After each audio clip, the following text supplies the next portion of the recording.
Olá, hoje chegamos a um ponto fundamental do discipulado. Vamos tratar da tarefa de fazer discípulos. Porque Jesus chamou os discípulos, dizendo: Vinde após mim, eu vos farei pescadores de homens. E lá em Mateus 28:19, ele diz, portanto, ide e fazei discípulos. Então, a tarefa de fazer discípulos.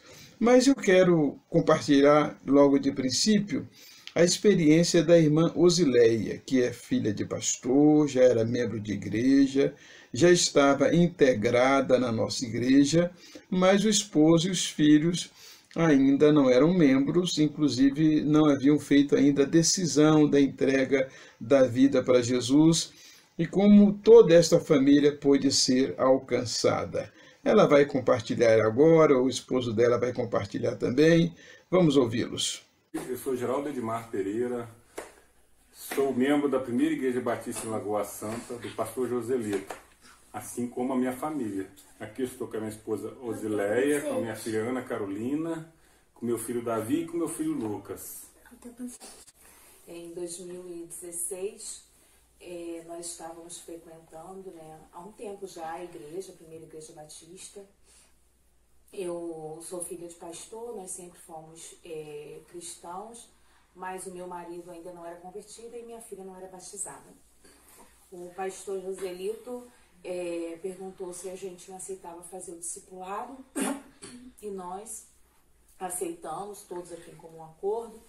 E tanto ele, o pastor Joselito, quanto a sua esposa, a irmã Idélia, uma bênção para nós, esse casal, nos ajudou fazendo discipulado com a minha família no final de 2016 e 2017. Em 2017, a Ana Carolina, nossa filha mais velha, aceitou se batizar, fazer a profissão de fé na nossa igreja, pastoreada ali pelo pastor Joselito e a irmã Idélia.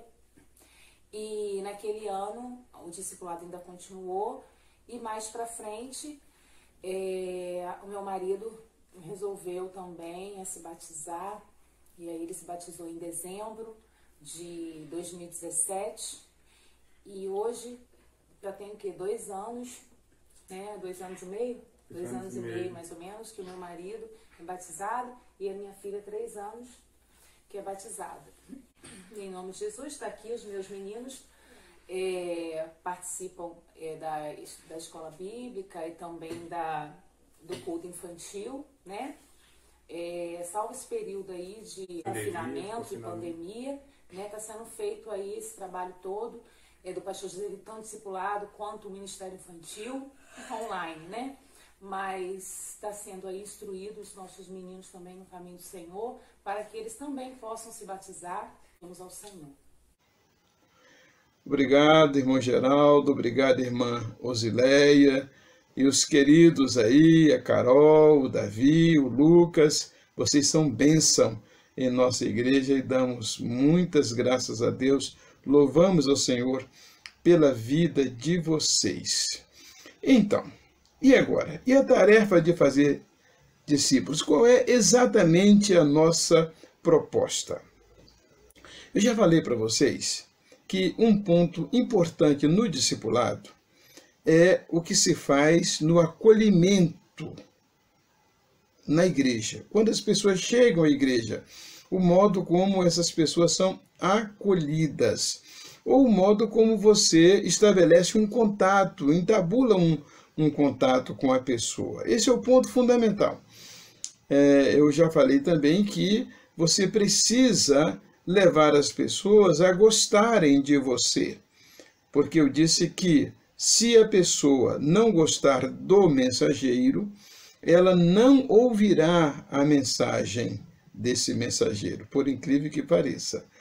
Então, nós precisamos de orar, buscar a Deus, investir tempo em oração, para que o Espírito Santo nos propicie esta graça diante das pessoas, porque isto foi um diferencial na igreja primitiva, lá em Atos 2:47, quando diz que a igreja caía na graça, na simpatia, o povo gostava da igreja. E porque o povo começou a gostar da igreja, o povo quis ouvir o que a igreja tinha a transmitir. Então, a questão do acolhimento, você se tornar agradável, a igreja ser agradável na recepção às pessoas e o crente ser bem relacionado por onde ele andar, ele se tornar uma pessoa agradável, receptiva pelos ouvintes. E aí eu pergunto, no ponto aí do livro O Manual de Discipulado, eu pergunto qual é exatamente a nossa proposta. E aí tem um comentário que eu digo o seguinte: Jesus ordenou que seus apóstolos fizessem discípulos e que lhes ensinassem todas as coisas que ele tinha mandado. Mateus 28, 19. E aí, continuando, diz que Jesus queria que os apóstolos fizessem discípulos à semelhança do que Jesus fizera com eles. Jesus dera o exemplo. Qual foi o exemplo de Jesus? Vocês se lembram? Jesus passou uma noite em oração. No dia seguinte, Jesus chamou 12, apenas 12, e os chamou nominalmente, os convocou. E Jesus passou a se relacionar com eles, andar com eles, dar tarefas para eles, dar missões para eles. E Jesus foi trabalhando com eles nesta caminhada durante cerca de 3 anos. E aí, isto era o que os discípulos deveriam fazer. Eu tenho aqui uma definição de discipulado, que diz: discipulado é, portanto, fruto do relacionamento, da convivência, do acompanhamento, do ensino e, principalmente, da transformação e edificação de vidas. Então, no discipulado, nós temos este propósito. Ainda que se faça estudo, que a gente ministre estudos, os estudos são apenas ferramentas. Mas qual é a nossa proposta? Relacionamento, convivência, acompanhamento, ensino e, principalmente, transformação e edificação, construção de vidas. E qual é o alvo? Que diz lá em Efésios capítulo 4, para chegar à unidade da fé e ao conhecimento do Filho de Deus, a homem perfeito, à medida da estatura completa de Cristo. Isso está em Efésios capítulo 4, versículos 12 e 13. E eu digo mais, que é dar assistência a uma pessoa, procurando torná-la semelhante a Cristo. Então você vê que o discipulado, ele dura toda uma vida. Enquanto você puder ministrar, acompanhar, ajudar, é assim que eu faço com as pessoas que eu discipulo. Eu tenho pessoas que eu discipulo já há mais de 30 anos, que eu faço acompanhamento dessas pessoas. E elas estão sempre recorrendo a mim e eu estou sempre ministrando alguma coisa para elas. Mas tem uma outra coisa que eu faço. Eu também me preparo. Eu busco aqueles que podem me ajudar. Eu busco todo o treinamento, todo o workshop que eu posso participar, eu vou. Porque a gente precisa aperfeiçoar. A gente precisa crescer. E a gente precisa também se abastecer para ter o que dá. Como é que você vai dar uma coisa que não tem? Entendeu? Pois é, então há essa missão extraordinária da formação de um discípulo. E eu digo aí no manual que muitas vezes a formação de um discípulo torna-se para nós como um trabalho de parto. Mas depois que o discípulo nasce, dá-nos uma alegria indescritível. Lá em Gálatas capítulo 4, versículo 19, Paulo escrevendo aos Gálatas, diz assim: meus filhinhos, por quem eu sinto ainda as dores de parto. Discipulado é um trabalho de parto, meu irmão, até que a criança nasça, e depois que ela nasce, tem o processo da criação, da educação, da formação. Em Filemão, versículo 10, Paulo está encaminhando Onésimo a Filemão, e ele diz para Filemão: olha, Onésimo eu gerei nas minhas prisões. Olha que expressão impressionante, eu gerei. Onésimo foi gerado nas prisões. Quer dizer, Paulo trabalhou com Onésimo de tal maneira que ele fosse gerado e que ele nascesse. E agora Onésimo é transformado. E qual é o trabalho de discipulado agora? Onésimo voltar para Filemão para reparar o dano que ele causou a Filemão, e Paulo recomenda que Filemão o receba como um irmão, e como se fosse o próprio Paulo. E Paulo diz assim: olha, e se ele estiver te devendo alguma coisa, te causou algum prejuízo, põe na minha conta. Aí Paulo disse: isso para não dizer que é você que me deve. Por quê?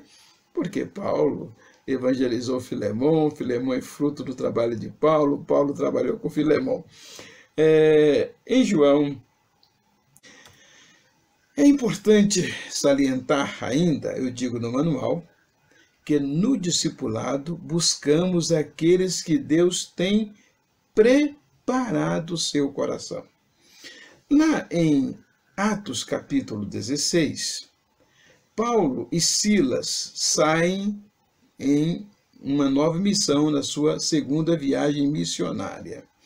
Aí diz que o Espírito proibiu dele pregar na Ásia, na Bitínia, e Paulo então de noite teve uma visão em que uma pessoa lhe dizia: passa à Macedônia e ajuda-nos.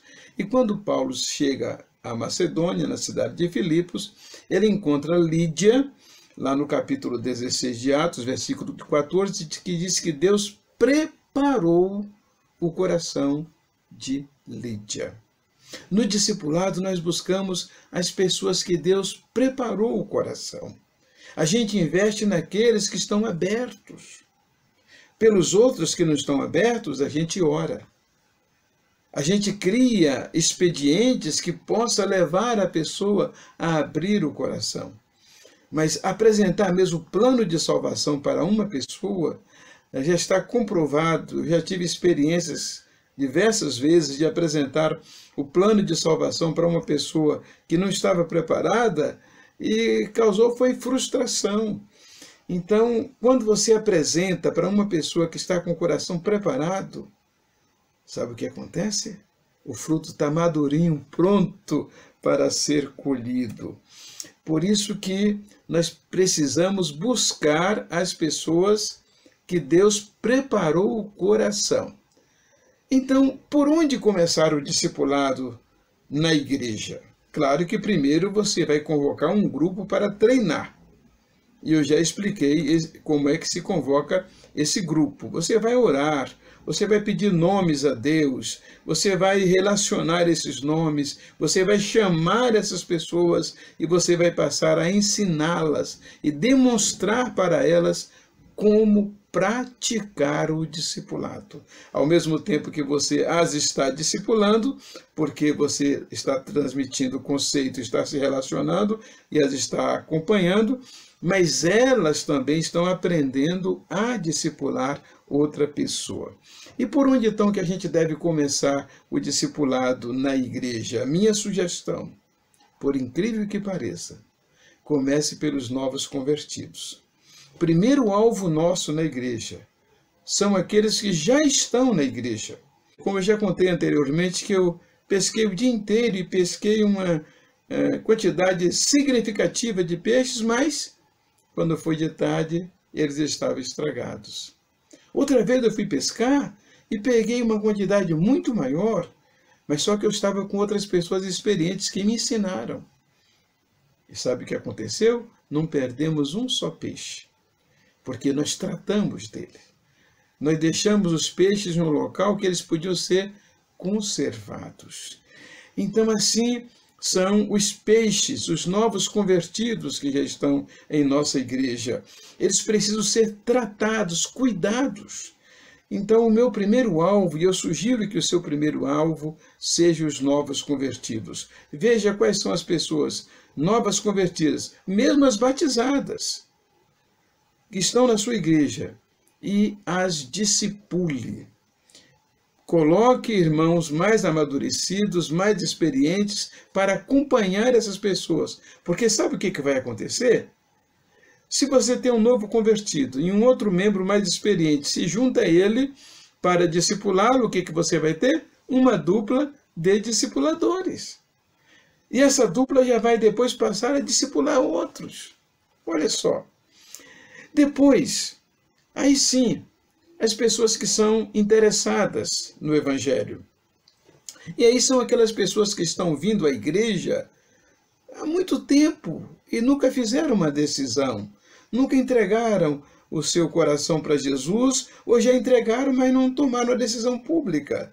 Eu já compartilhei outras experiências aqui, como aquele irmão lá de Muriaé, aquele médico que eu contei a experiência, e muitas outras pessoas que eu tenho tido a experiência. Aquele outro senhor lá da igreja do Barro Preto, que frequentava a igreja há 40 anos.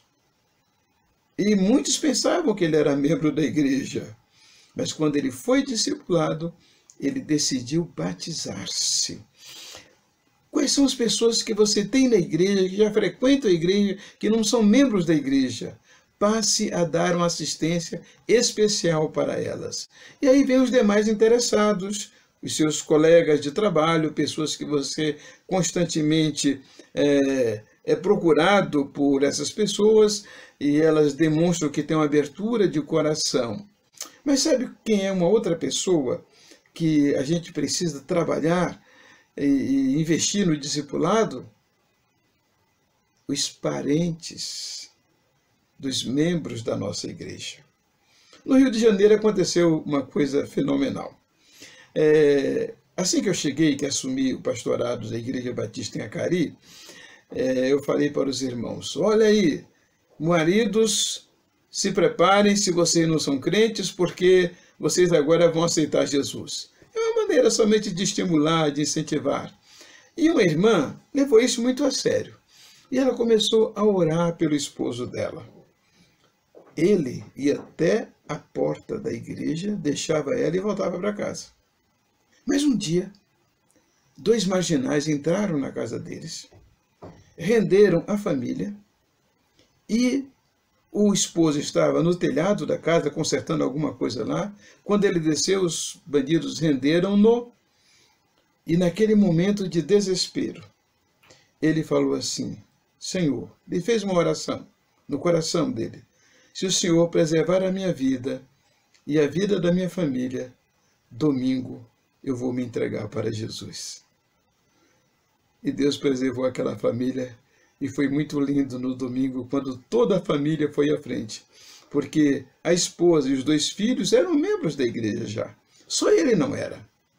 E foi muito interessante que, ao começar a discipular aquele irmão, muitas outras pessoas se converteram, como fruto daquele discipulado naquela casa, naquela família.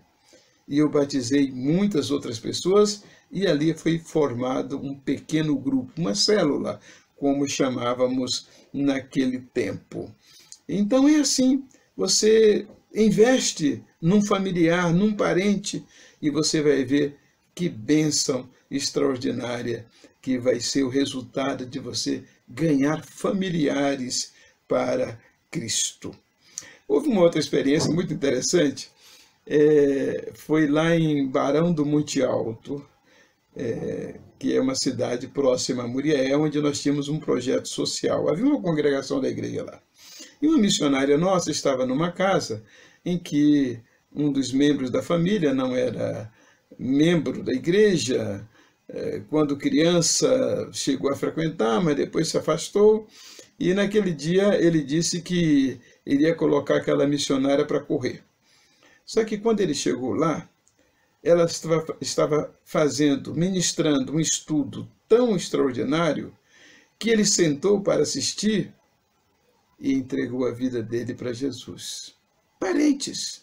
São inúmeros parentes, muitas experiências. No manual aí tem muitas experiências que eu conto de parentes que se convertem, que entregam sua vida para Jesus. Então, você começa pelos novos convertidos, você estende a quem já está frequentando a igreja e você investe também nos parentes dos membros da igreja.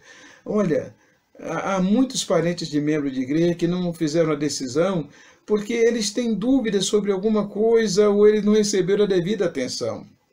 E aí vêm os crentes excluídos, afastados. Foi muito interessante que em Acari houve um casal que estava excluído e ele resolveu voltar, se reconciliar.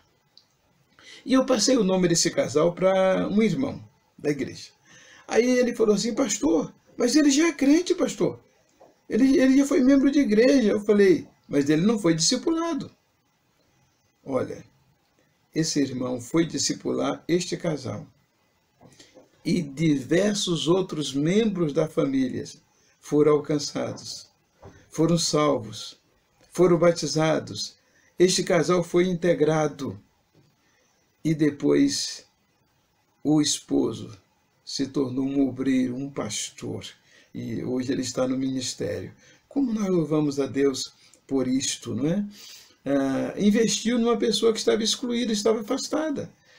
E esta pessoa foi reintegrada. E olha o talento que estava enterrado e que foi despertado ali. São realmente muitas experiências que só as tem quem pratica o discipulado. Pratique e você vai ver. Aí você vai ter também os seus amigos, seus vizinhos, colegas de escola, de trabalho. No Rio houve uma moça, uma adolescente, que ela pediu à diretora da escola para ministrar estudos para alguns colegas, e daí um pouco ela estava com uma sala cheia de pessoas querendo estudar a Bíblia. E um dia ela me chamou lá, e eu fui lá ministrar. A diretora ficou tão impressionada que reservou uma sala para aquela adolescente. Veja só, uma adolescente ministrar para os seus colegas. Olha o que Deus pode fazer. Pessoas que estão com o coração aberto são as ideais. E aí você vai descobrindo muitas outras pessoas. Agora, vamos supor que você vai começar a dar assistência a uma pessoa. E eu digo que o estudo é uma ferramenta, tá? É uma maneira de você chegar, de você começar a entabular uma conversa. E eu sugiro aí que, se você for ministrar estudo, ao chegar na casa de uma pessoa, você deve ministrar o primeiro estudo na primeira visita. Tem pessoas que estranham eu fazer isso, ou eu ensinar isso. Sabe por quê? Porque você vai ministrar um estudo bem objetivo, que cative aquela pessoa. No livro Boa Notícia, o nosso primeiro estudo é: Deus não esqueceu você. Deus se lembra de você. E eu sempre, quando mando as pessoas lerem Isaías 49:15, que diz que pode uma mãe se esquecer do seu filho, do bebê a quem ela amamenta, mas mesmo que essa se esquecesse, eu não me esqueceria de ti. Aí eu pergunto para a pessoa: o que este versículo significa para você? A pessoa diz que Deus não me esqueceu. Eu digo: então, por isso que eu estou aqui, você está vendo? E aí você já criou um ambiente favorável para continuar conversando com a pessoa. Então eu sugiro que o primeiro estudo deva ser feito na primeira visita, e aí começa o relacionamento, a continuação do discipulado. Terminou o primeiro estudo, já combine com a pessoa em que dia, em que horário que vai ser o próximo estudo. E aí, durante os intervalos, o relacionamento. Você vai se preocupar em trazer essa pessoa para a igreja, para a classe de preparação para o batismo. Você vai, de preferência, até se sentar com ela na primeira aula, lá na classe, fazer um acompanhamento, porque ela precisa de suporte. E aí, a sugestão para você não se limitar aos estudos, para você fazer visitas em outros dias, para não ficar caracterizado que discipulado é fazer estudo. E, se possível, tem momentos de recreação com essa pessoa. Eu tive uma pessoa que estava discipulando uma outra lá no Barreiro, e eu achei muito interessante que um dia esse irmão foi com aquela pessoa ao Mineirão assistir a um jogo de futebol, porque ele queria que aquele discipulando pudesse sentir o quanto ele era importante. E o discipulando ficou impressionado, falou, mas você vem ao campo de futebol comigo? Ele disse, eu vou. Você está vendo? Acompanhamento, relacionamento. Uma vez nós fomos ministrar estudo numa casa e o time daquela pessoa tinha ido para a 2ª divisão, foi aqui em Minas. E quando nós chegamos na casa, nós esquecemos que naquele dia era a final daquele campeonato, que aquele time tinha a chance de voltar para a 1ª divisão. Você não tem condição de ministrar estudo num ambiente assim, não é? A minha própria esposa sugeriu, vamos assistir o jogo com ele. E pronto, e foi assim. Nosso discipulado naquele dia foi assistir ao jogo com ele. Então, todas essas ações são benéficas, são abençoadoras. E elas vão demonstrar que você não quer apenas transmitir conhecimento. Você quer ser amigo, você quer dar assistência, porque você quer estar ombro a ombro com aquela pessoa. E aí eu mando que você se lembre que discipulado não é realização de estudos, mas é relacionamento. Eu quero encerrar a transmissão de hoje por aqui, para a gente ter assim, umas doses meio que homeopáticas, né, dessa transmissão, e a gente poder ministrar a cada encontro uma etapa do discipulado. Que Deus abençoe você e que você seja uma pessoa discipuladora e multiplicadora de discípulos. Amém.